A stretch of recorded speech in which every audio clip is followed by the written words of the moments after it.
Presidenti i Bullgarisë Rumen Radev deklaroi sot se vendi do të mbajë zgjedhje të parakoshme pasi partitë kryesore refuzuan mandatin për formimin e qeverisë pas dorëheqjes së administratës së mëparshme në mes të protestave të gjera popullore.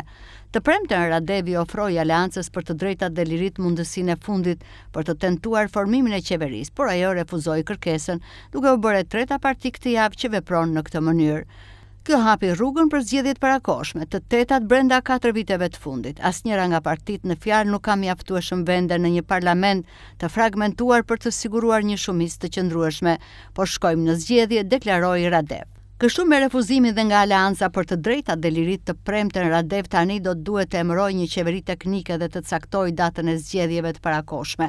Bullgaria, vendi më i varfër i Bashkimit Evropian, ka nevojë urgjente për stabilitet politik për të përshpejtuar përthithjen e fondeve të BE-s, për infrastrukturën e amortizuar, për të nxitur investimet e huaja dhe për të luftuar korrupsionin sistematik.